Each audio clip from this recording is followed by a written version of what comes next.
renunciar com alegria, com o nosso irmão James Ney.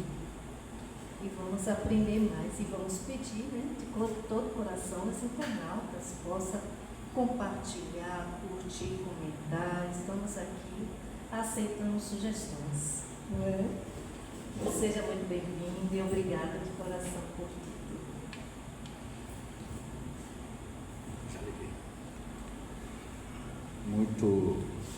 Muito boa tarde, meus caros irmãos. Que o Mestre Jesus ilumine os nossos corações, as nossas jornadas. Para mim é uma imensa alegria estar aqui no NEPOM, com todos vocês. Eu confesso a vocês que eu não sei como é que eu vou iniciar a palestra da tarde de hoje, porque o tema é amor e renúncia, renunciar com alegria, de uma das obras notáveis de Francisco Cândido Xavier, o livro Boa Nova, psicografado em 1940, há exatos 81 anos atrás, quando o jovem mineiro começou a receber a intervenção divina espiritual de Humberto de Campos, que foi membro da Academia Brasileira de Letras aos 23 anos de idade. Ele já fazia parte da Academia Brasileira de Letras.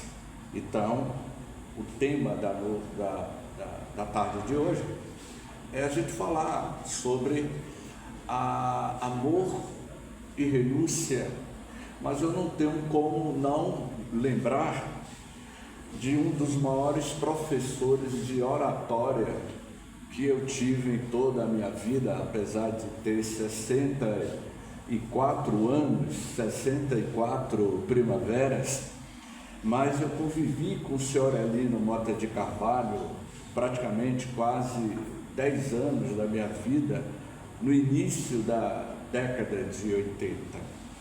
Eu era uma das figuras, um dos jovens, no início dos anos 80, que fazia parte da Juventude Espírita do Estado da Bahia, a Mocidade Espírita e Esperança, que era o Instituto Espírita da Bahia, na qual o senhor Elino Mota de Carvalho, ele foi o fundador, o diretor. E eu comentava com algumas das nossas irmãs que a minha relação, a minha história de vida com o senhor Elino, pelo menos dá para escrever umas 100 páginas das experiências que eu tive com o senhor Elino, quando ele era filho da cidade de Nazaré das Farinhas. E naquela época, o senhor Elino, se eu não me engano, ele tinha uma belina amarela e ele usava aquele gorrinho de Chico Xavier.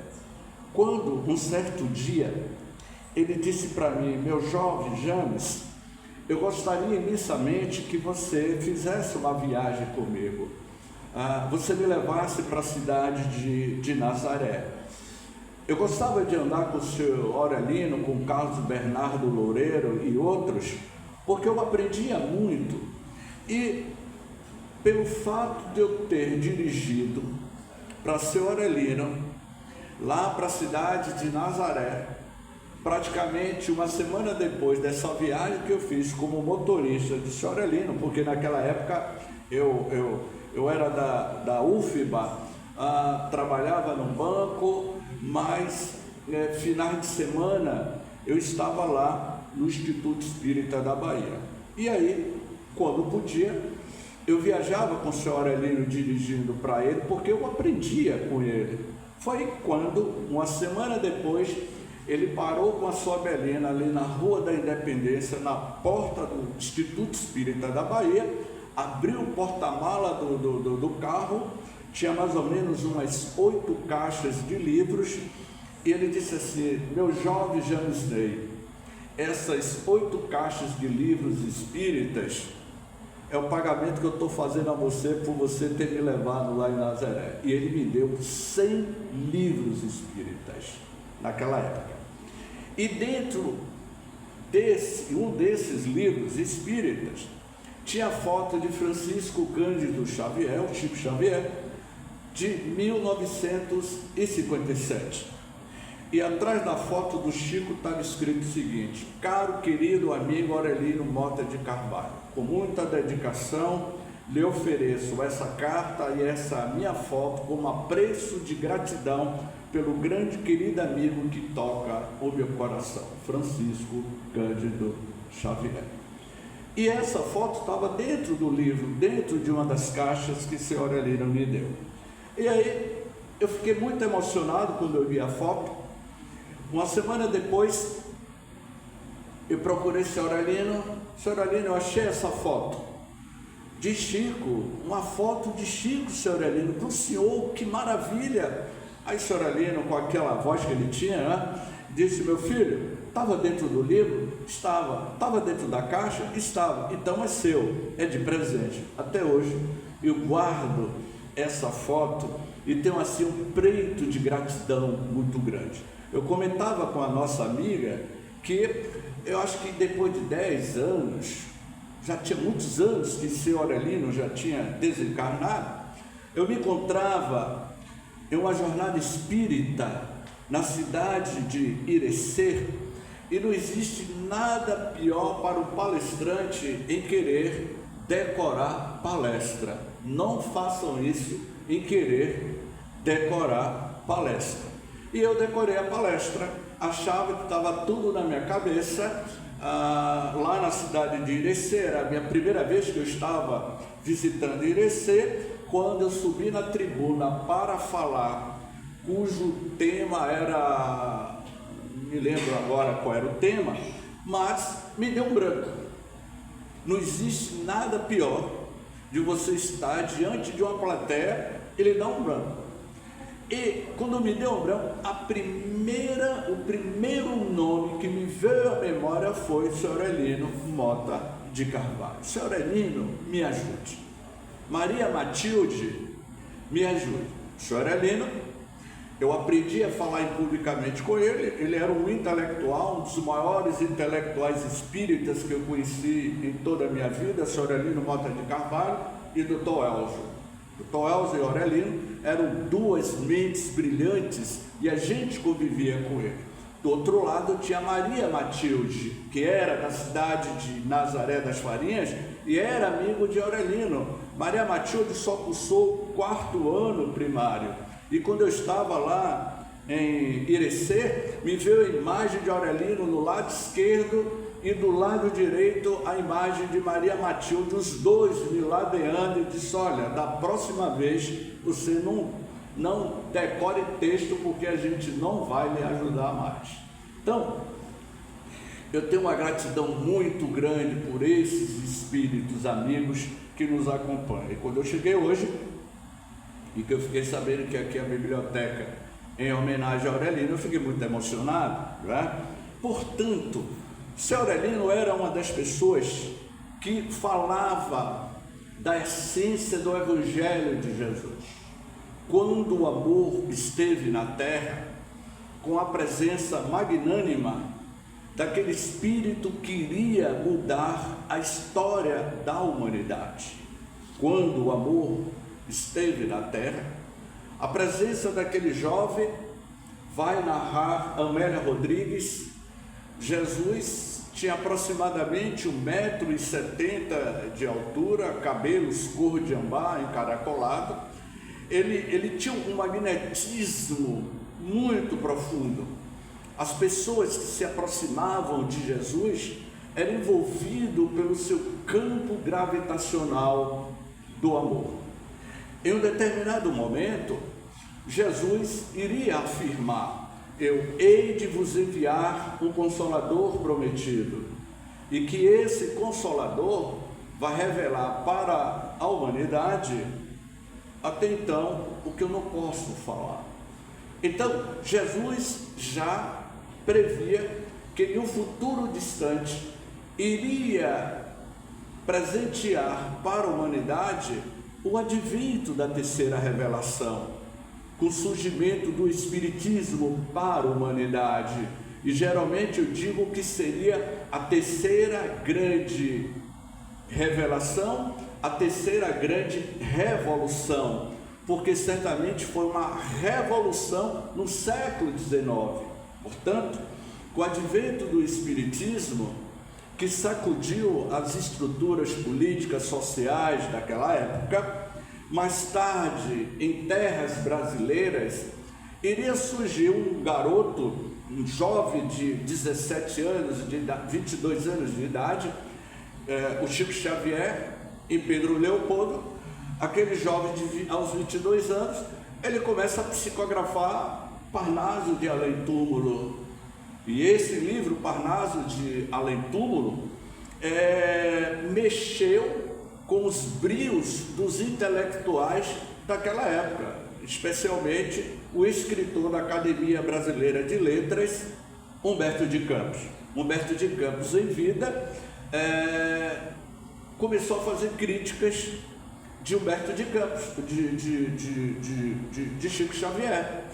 E Humberto de Campos desencarnou com quase 40 anos, ele desencarnou muito novo. E quando Humberto de Campos desencarna, né, ele já tinha feito uma crítica na primeira edição de Parnaso de Além Túmulo, que na segunda edição foi ampliada. Quando Humberto de Campos, ele vai narrar isso no livro Boa Nova, na introdução. Quando Humberto de Campos desencarna, membro da Academia Brasileira de Letras, um homem que era crítico à literatura, ele foi um homem que criticou muitas obras de Rui Barbosa, o próprio Humberto de Campos. Mas quando ele chega no mundo espiritual, quem vai lhe recepcionar do outro lado da vida? O editor espiritual de Chico, que era o Emmanuel. E o Emmanuel diz assim: o Humberto de Campos, você em vida fez críticas a Parnaso de Além Túmulo, agora você vai prefaciar a segunda edição de Parnaso Além Túmulo, e você agora vai começar a escrever uma série de obras psicografadas ao médium que você criticava. E aí ele escreve, ele vai psicografar essa obra notável que é Boa Nova, e que vai falar sobre amor e renúncia. O livro Boa Nova, pelo espírito Humberto de Campos, que ele ressignificou o seu conceito de literato, de escritor na terra, no mundo espiritual, ele começou a ter outra veia literária. E ele vai dizer que a produção do livro Boa Nova, que fala sobre as passagens da existência de Jesus na terra, ele acessou os arquivos espirituais do mundo maior para poder produzir esta obra notável que é o livro Boa Nova. E na introdução deste livro, Humberto de Campos, ele diz o seguinte: hoje não mais cogito de crer porque sei. E aquele mestre de Nazaré polariza igualmente as minhas esperanças. Lembro-me de que um dia, palestrando com alguns amigos protestantes, notei que classificavam a Jesus como rocha dos séculos. Aí no mundo, hoje porém, já não posso sorrir, nem passar. Sinto a rocha milenária, luminosa e sublime, que nos sustenta o coração atolado no pântano de misérias seculares. É a introdução do livro Boa Nova, que Humberto de Campos, ele diz que o Cristo é essa rocha milenária, e ele vai apresentar esta obra sobre a vida de Jesus na prática. O próprio Agostinho de Hipona, ele iria dizer que o Evangelho de Jesus, não se estuda o Evangelho de Jesus. O Evangelho de Jesus é para você vivenciá-la na prática. e viver o Evangelho de Jesus na integralidade é esse amor e renúncia. Aquele diálogo entre Jesus e Simão Pedro, porque durante os 3 anos que ele teve, em uma janela curta do tempo, foram exatos 3 anos, 36 meses, que ele iria apresentar um projeto divino que iria mudar a história das grandes civilizações de então. Ele passou uma boa parte do seu tempo na residência de Simão Pedro, e foi Simão Pedro o mais beneficiado, mas também foi aquele que, eu até esqueci, aquele célebre diálogo, quem foi que negou Jesus? Até esqueci o nome do quem? Eu não estou ouvindo. Eu não ouvi. Simão Pedro. Muitos de nós, em pleno século XXI, têm a postura de Simão Pedro, que às vezes fica negando Jesus. Na hora de dar o seu testemunho de fé, pula fora. Então, nessa convivência com Simão Pedro, Jesus tem um célebre diálogo que é uma mensagem para aquela época, na velha Palestina, e para o futuro das humanidades, quando ele diz: o manto da noite caía de leve sobre a paisagem de Cafarnaum. E Jesus, depois das grandes assembleias populares do lago, se recolhia à casa de Pedro, em companhia do apóstolo, com a sua palavra divina. Havia tecido luminosos comentários em torno dos mandamentos de Moisés. Simão, no entanto, ia pensativo, como se aguardasse uma dúvida no coração. As nossas dúvidas que às vezes a gente tem em nossos corações, de falhar na nossa fidelidade naquilo que nós estamos aprendendo. Senhor, em face dos vossos ensinamentos, como deveríamos interpretar a vossa primeira manifestação, transformando a água em vinho nas bodas de Canaã? Não se tratava de uma festa mundana? O vinho não iria cooperar para o desenvolvimento da embriaguez e da gula? Em outra passagem do Evangelho, Jesus vai falar sobre: dai a César o que é de César e dai a Deus o que é de Deus. As moedas de César e as moedas de Deus. Jesus compreendeu o alcance da interpretação e sorriu. Simão, disse ele, conhece a alegria de servir a um amigo? Pedro não respondeu, pelo que o mestre continuou. As bodas de Canaã foram símbolo da nossa união na terra. O vinho ali foi o bem da alegria com que desejo selar a existência do reino de Deus nos corações. Estou com os meus amigos e amo a todos. Os afetos da alma, Simão, sob laços misteriosos que nos conduzem a Deus, saibamos, olha o que ele diz aqui, santificar a nossa afeição, proporcionando aos nossos amigos o máximo da alegria, seja nosso coração uma sala iluminada, onde eles se sintam tranquilos e ditosos. Então, nessa passagem desse texto, Humberto de Campos narra que Jesus vai dizer que a relação entre amar o próximo e renunciar, muitas das vezes. Há um livro protestante, é o único livro protestante que eu indico aos dirigentes de casas espíritas, a todos nós, do reverendo Henry Sheldon, Esse livro se tornou um best-seller da literatura protestante mundial. O título da obra se chama Em Seus Passos, o que faria Jesus? E se Jesus estivesse em meu lugar, o que ele faria? É uma obra notável. É um livro que nos convida à vivência integral na nossa vida diária, no nosso comportamento, de como Jesus iria reagir se estivesse em nosso lugar, convivendo nas nossas vidas sociais. É exatamente isso que esse texto nos convida a determinadas renúncias. Como, por exemplo, coronel, eu sou fã de Donna Summer. Alguém lembra daquela... O senhor lembra, não lembra, coronel? Donna Summer, a rainha da discoteca. E Donna Summer, ela ia ter um show único no Brasil.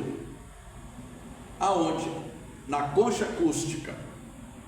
Eu me lembro que eu tomei conhecimento, eu fui o primeiro a comprar o ingresso e paguei a peso de ouro o ingresso, naquela época, nos anos 90, porque eu gostava da música de Donna Summer, a rainha das discotecas. E aí eu comprei, só que era caro, eu acho que hoje seria o que? Uns R$300, mais ou menos. Foi quando eu já estava com o ingresso no bolso, aguardando o show que iria ocorrer. 4 meses depois, eu recebo uma ligação de um companheiro do interior da Bahia, me convidando para o encerramento da Semana Espírita, lá na cidade de Ilhéus, exatamente no dia do show de Donna Summer, que eu paguei o ingresso caríssimo. Eu vou até beber água.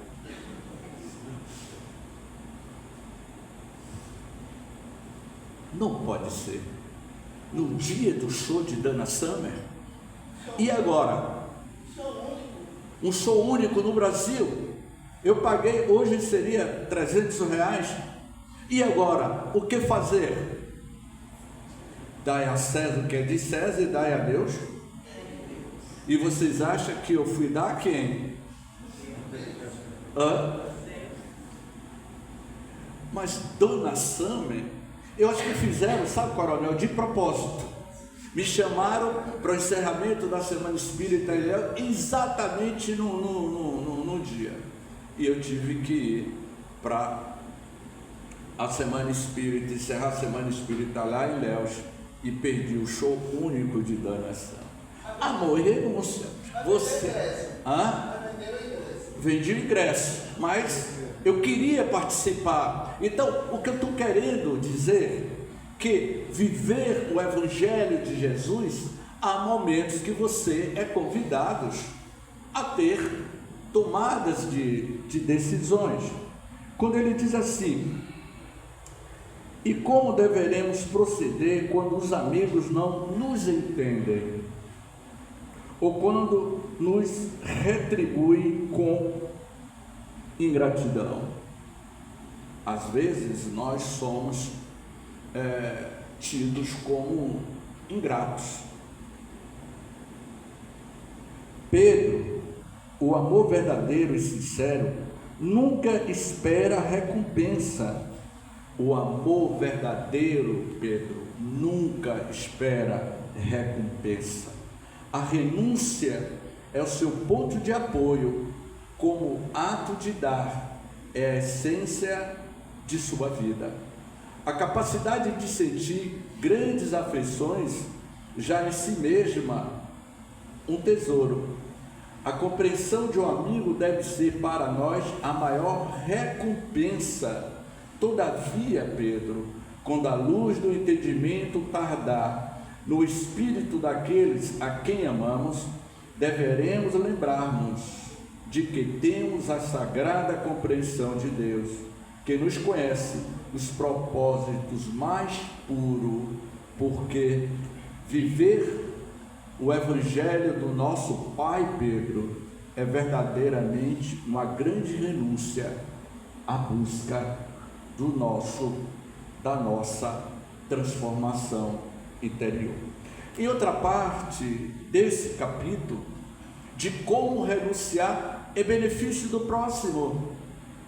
Muitas das vezes nós renunciamos, e a gente tem, cada um de vocês certamente deve ter experiências de pessoas que renunciaram à própria vida em benefício do próximo, não é verdade?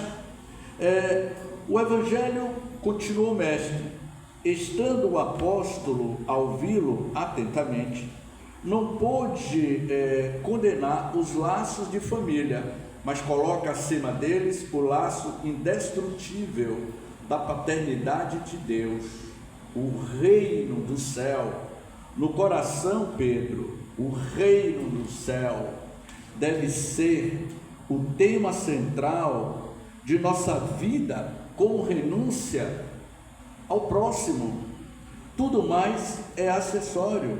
A família do mundo, Pedro, está igualmente subordinada aos imperativos dessa edificação. Já pensastes, Pedro, no supremo sacrifício de renúncia? E qual é a renúncia que nós estamos dando nos nossos dias atuais? Já pararam para pensar? O que você está renunciando hoje? Agora.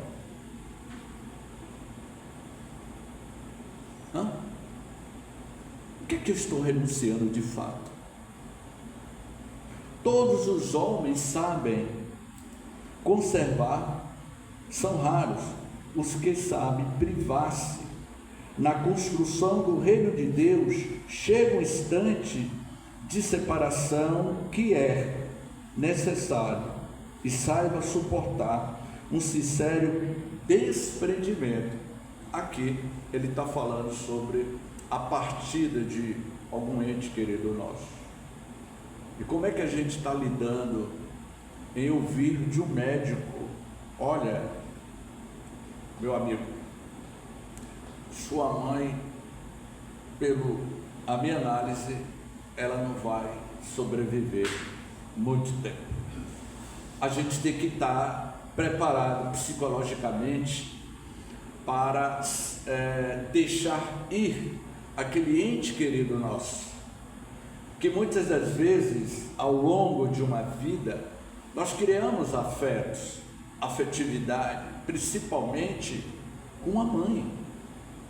A mãe, onde nós vivemos durante aqueles 9 meses no período da gestação, e que criamos assim laços de afetos, de amorosidade, de espiritualidade, e no momento da partida, o que Pedro diz aqui, Jesus responde a Pedro, é o momento que a gente deve estar preparado psicologicamente e espiritualmente, porque eu aprendi ao longo da minha vida a nunca a dizer adeus, porque não existe adeus, existe até breve, até logo, até amanhã, porque amanhã nós vamos nos reencontrarmos.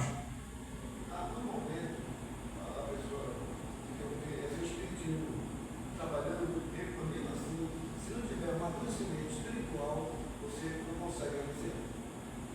Exatamente.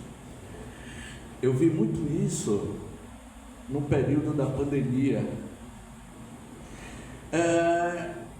Eu dizia que até janeiro de 2020 para trás, ao longo eu vou falar por mim, eu não posso falar por cada um de vocês, mas ao longo da minha vida, com todos esses mestres que eu tive, o Bernardo, o Aurelino, o Divaldo, que eu aprendi tanto, até janeiro de 2020 para trás, tudo que eu aprendi, eu iria ter que colocar em prática no período da pandemia.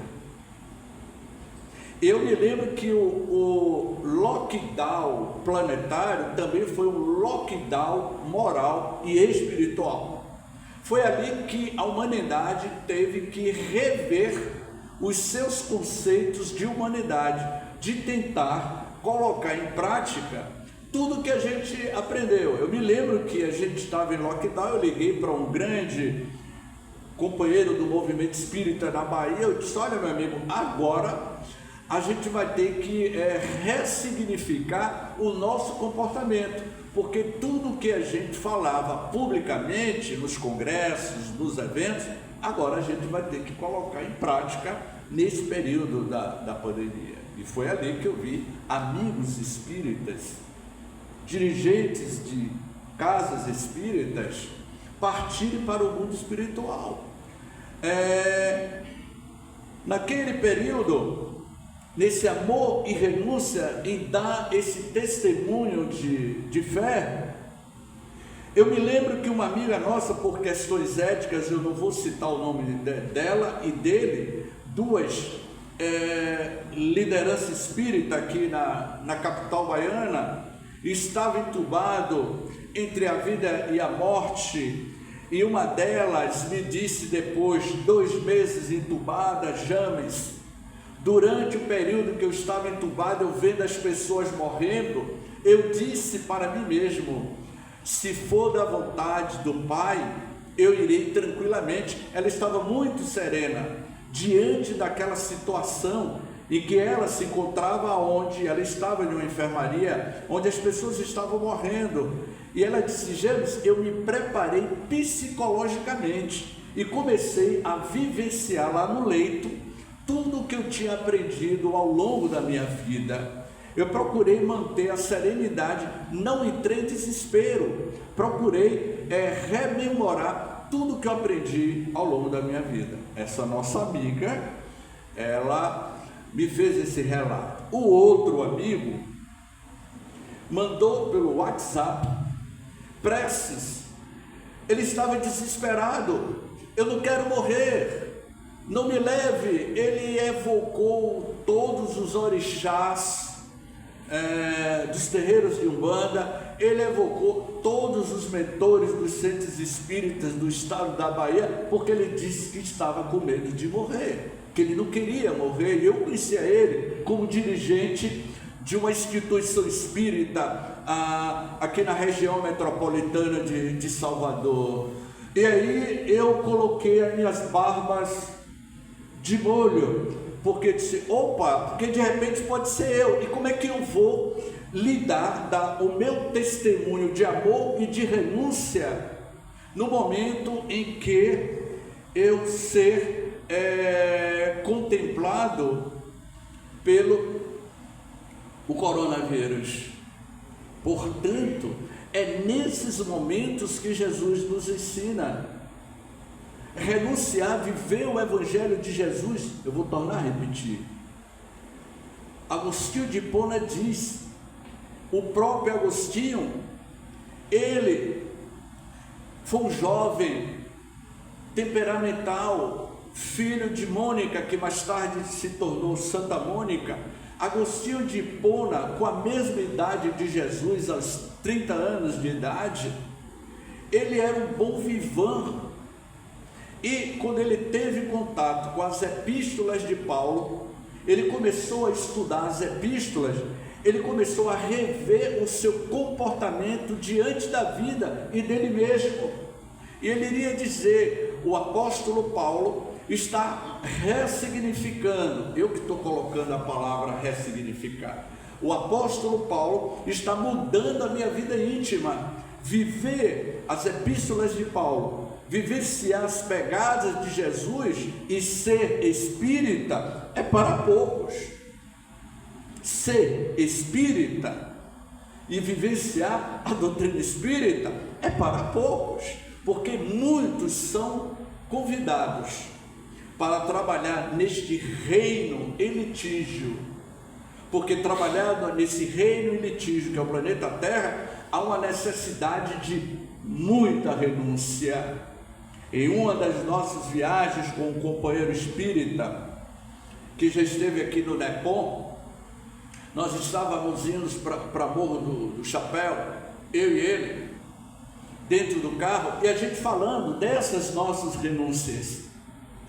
E ele dizia: James, não é fácil, é muito difícil, porque nós somos muito cobrados.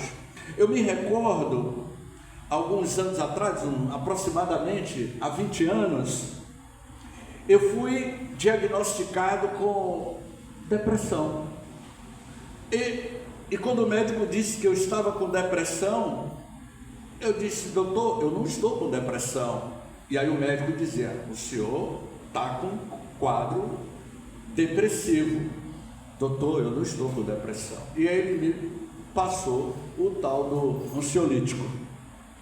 Eu peguei aquela bula do ansiolítico, a requisição, nunca comprei o remédio ansiolítico. Eu recomendo, se a pessoa tiver com depressão, procure o tratamento e tome seu remédio, ok?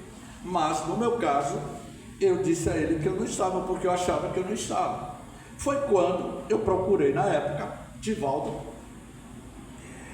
Ele virou para mim e disse assim: olha, minha filha, eu vou lhe passar um remédio homeopático para que você tome e você melhore.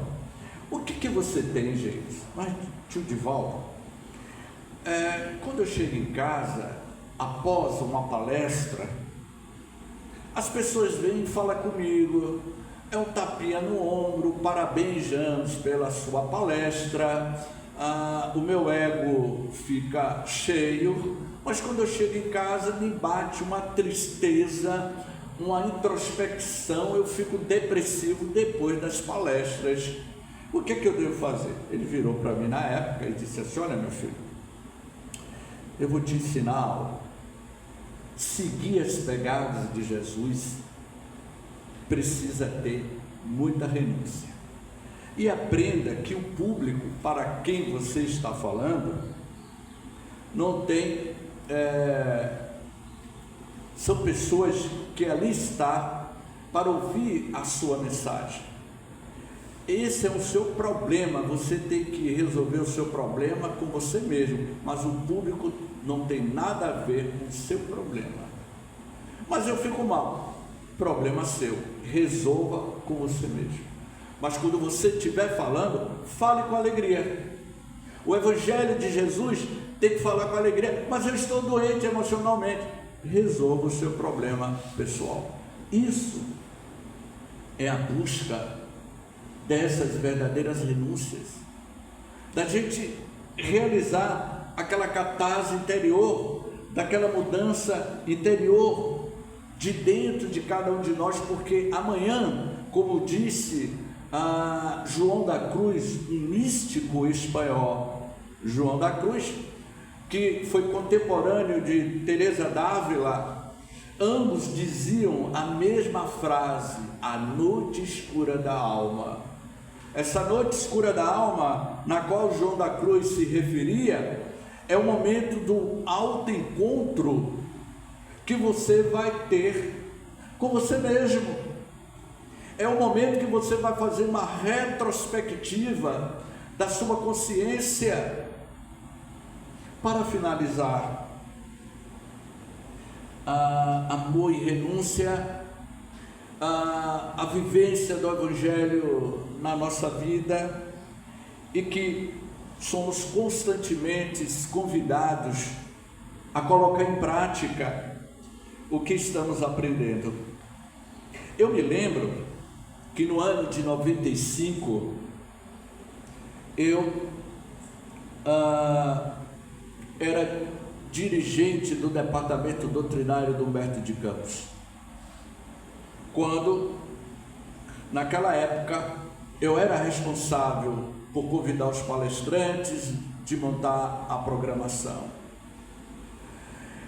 Eu era responsável por tudo, só que, inesperadamente, eu fui dormir, e ao dormir, eu me via fora do corpo físico. Apareceu uma entidade espiritual e me disse: olha, você desencarnou. Eu sentia que eu não mais pertencia ao mundo dos encarnados. Eu me lembro que eu estava em um salão onde tinha entidades espirituais avaliando a minha conduta e dizendo que durante a minha estadia na terra como espírita eu fracassei. Me bateu um desespero total. E aí eles disseram: você vai ser transferido para outra região. E como o espírita, nós como espírita que temos esse conhecimento, ter conhecimento é uma coisa, mas vivenciar o que você aprendeu é bem diferente.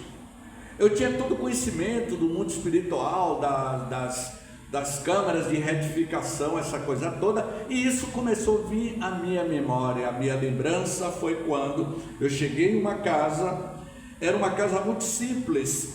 Me lembro como hoje, isso foi muito marcante na minha vida. Foi um divisor de águas de 98 para cá. Eu me encontrava em uma casa muito simples, e que eles iriam dizer: daqui você vai ser transferido para outra região. Eu vi uma noite escura, diferente dessa noite que a gente conhece. Eu senti um vazio existencial dentro de mim, porque eu tinha certeza absoluta que eu não fazia mais parte do mundo dos vivos encarnados, e que ali eu estava sendo julgado por um tribunal de espíritos que me observou ao longo da minha vida nas últimas décadas, porque você fica desvestido. Você é no mundo espiritual o que você pensa, a tua consciência lhe mostra verdadeiramente qual é o teu caráter, a tua personalidade, e você não pode se esconder para o mundo espiritual, porque você é o que você pensa, que é a projeção da sua própria consciência. Foi ali que eu fiquei numa casa muito simples, e aí me bateu um desespero, porque eu tinha consciência que eu iria para alguma região mais complicada. Foi aí que eu me ajoelhei, e ao me ajoelhar, me lembro como hoje, era uma casa muito simples, uma janela pequena. Eu ajoelhei diante dessa janela. A vista dessa janela dava para uma grande planície, era uma planície gigantesca. Eu ajoelhei e pedi a Deus misericórdia, tende misericórdia por mim. Eu peço aos amigos que interceda pela minha situação. Quando eu estava fazendo essa evocação, eu vi um ser de luz, era uma entidade numa forma de um pavão. Já viu aqueles pavão gigantesco, quando o pavão abre a asa dele, né? Ele abre aquela asa. Eu vi um pavão totalmente iluminado, e de repente eu perdi a consciência e me via acoplado sobre esse pavão, que era de uma luminosidade intensa, e de repente eu despertei para a realidade no mundo físico, no meu quarto, na minha cama.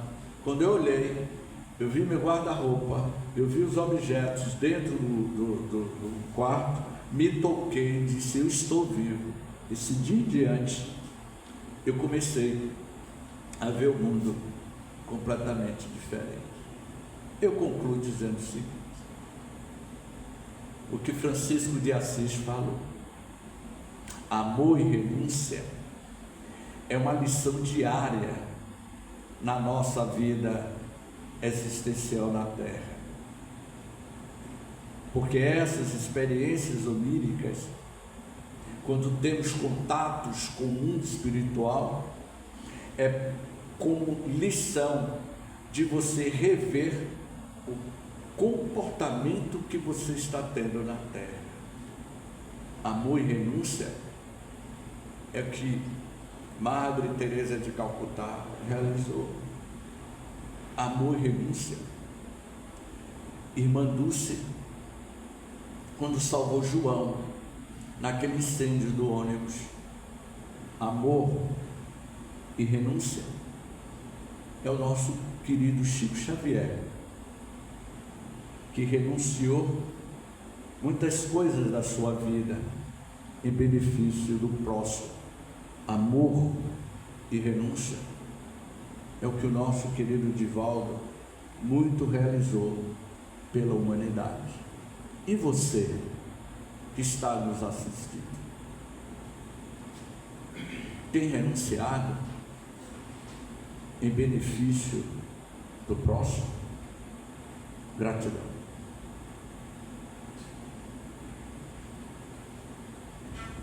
Muito obrigada. Só temos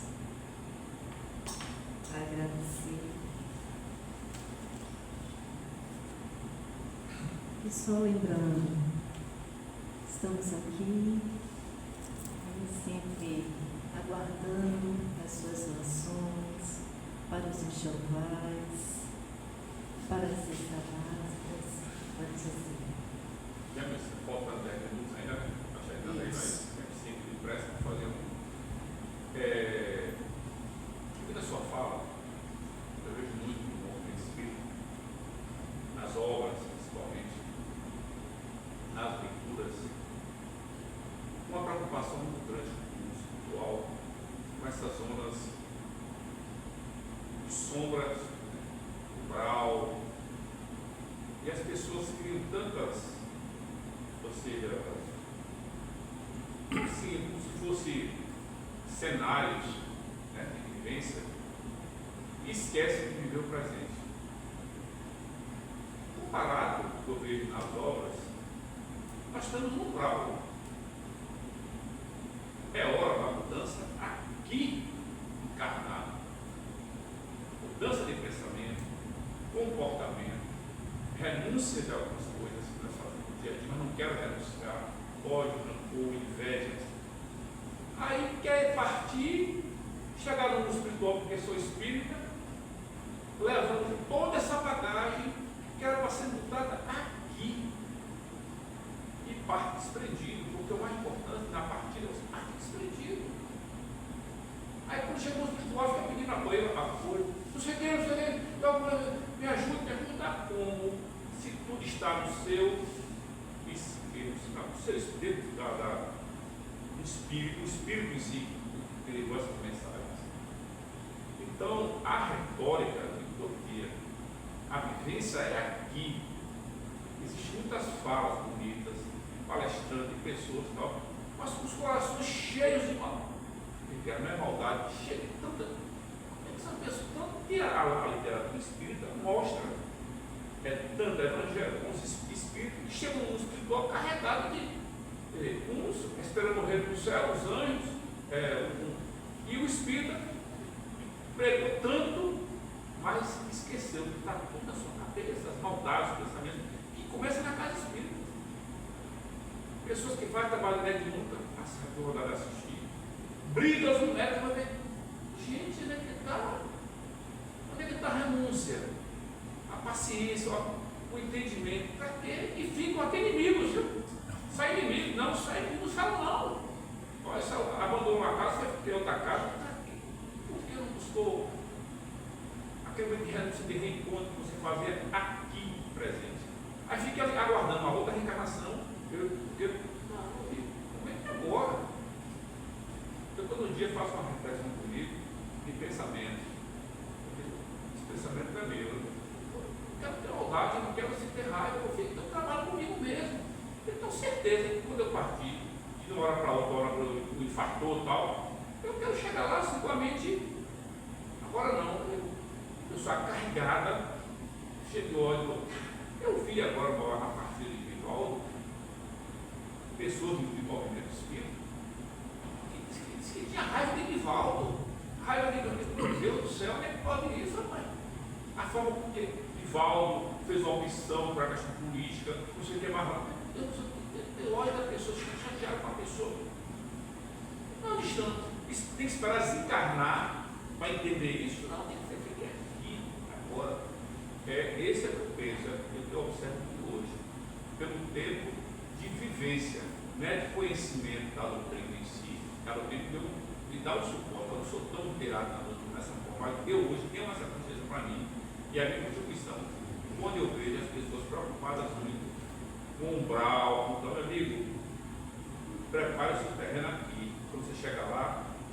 fez outras encarnações, como nasceu. Então, você me fez agora refletir, porque quando você coloca, eu nunca tinha pensado por esse ângulo que você está apresentando. Eu vou pegar essa sua fala e vou multiplicar, porque você falou algo interessante aí, que eu vou falar que foi você que disse, que a frase é sua, não é? O Anselmo disse o seguinte, lá no Nepal, e ele tem razão, porque eu não tinha pensado nisso, sabe, Anselmo? Por que a gente fala tanto de umbral? Falando de umbral porque a gente já tem a consciência pesada. Você fala do umbral porque você tem um comportamento que pode lhe levar a essa situação. Eu digo a vocês, meus amigos,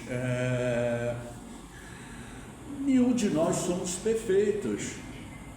Temos as nossas imperfeições.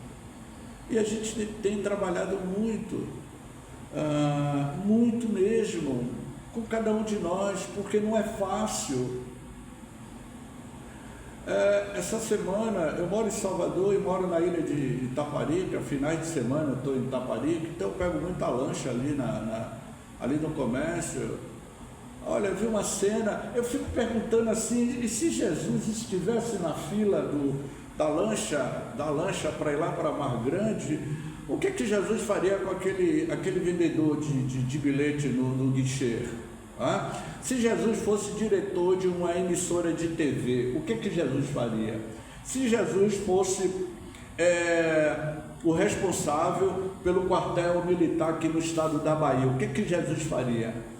Se Jesus fosse diretor da Secretaria da Fazenda, o que Jesus faria?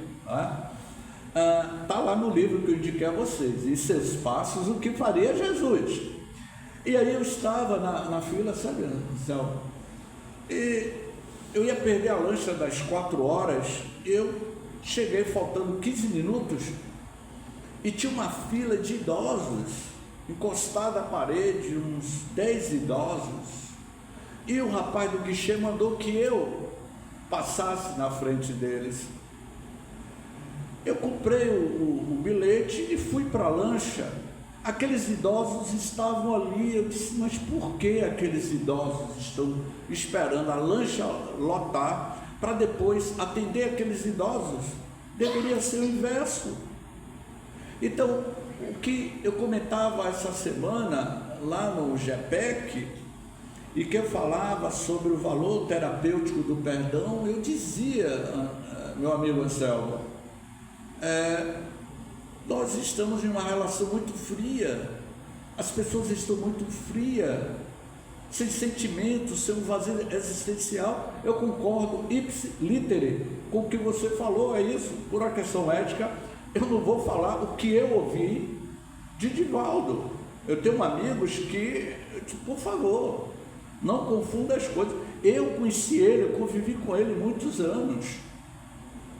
Então, assim, meu amigo, viver o Evangelho de Jesus na integralidade tem que ter muita renúncia.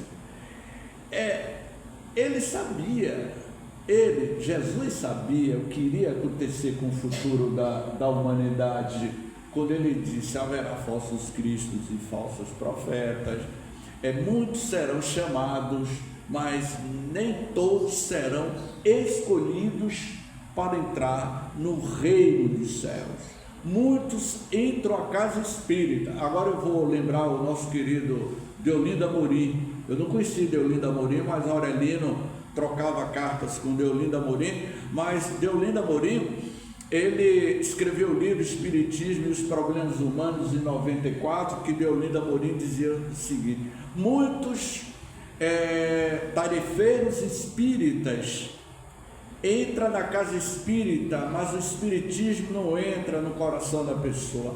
Muito busca a casa espírita, frequenta a casa espírita, mas o espiritismo ainda não tocou. O que eu posso dizer assim de cátedra, de vivência, que hoje ser espírita dá um ar de intelectualidade, é o que eu vejo hoje.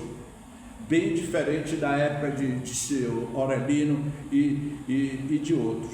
O que eu vejo hoje, há muito intelectualismo, muita didática e pouca vivência com o coração. Eu sinto isso.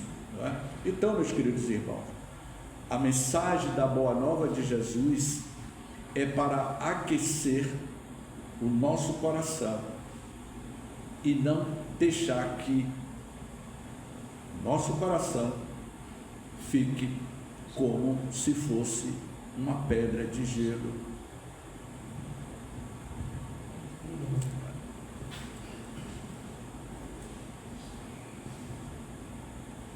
Vamos soltar os nossos avisos. Estamos aqui sempre aguardando os enxovais, aguardando os enxovais, as cestas básicas, com muito carinho, de coração aberto para aqueles que necessitam. Convidando também aos internautas a compartilhar, curtir, dar suas sugestões. Estamos aqui também, aqui de coração agradecido, por todo esse carinho, por tirar esse pequeno tempo para aprender. Que possa Jesus sempre abençoar todos. E no próximo sábado estaremos aqui com Vencidos e Sofredores do Mundo, com Elmo Costa, com Pernils. Estaremos aqui no próximo sábado com esse tema. E vamos agora fechando.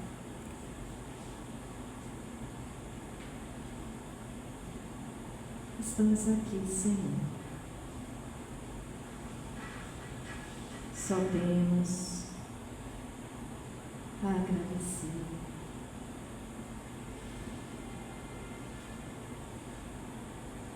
Agradecer pela oportunidade de aqui estarmos, pelo aprendizado, mas que acima de tudo, Senhor,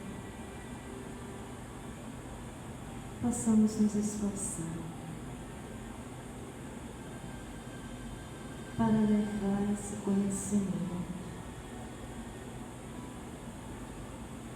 para toda a humanidade, mas em primeiro lugar, que eu possa tomar consciência desse imenso amor. Nosso irmão maior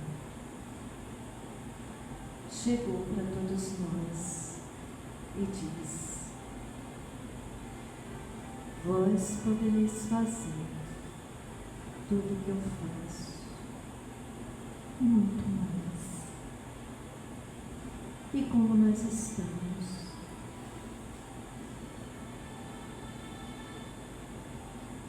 estamos acreditando, como estamos caminhando, que possamos refletir.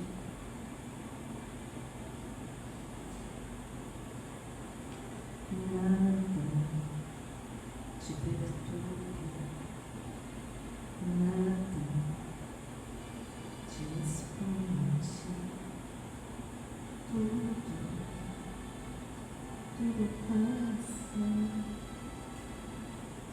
só Deus não muda, a paciência toda cansa. Nada te falta com Deus no coração. Só Deus te basta. Oração de Teresa D'Ávila. Deus abençoe todos nós Hoje sim. Que assim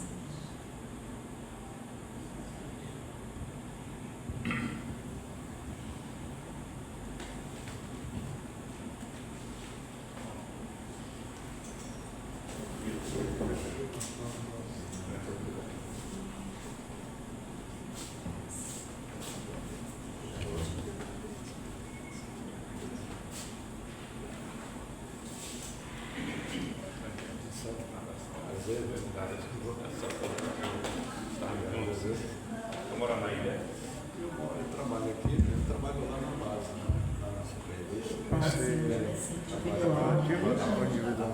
Todos aqueles que forem tomar passe, Você trabalha pode me acompanhar. na base.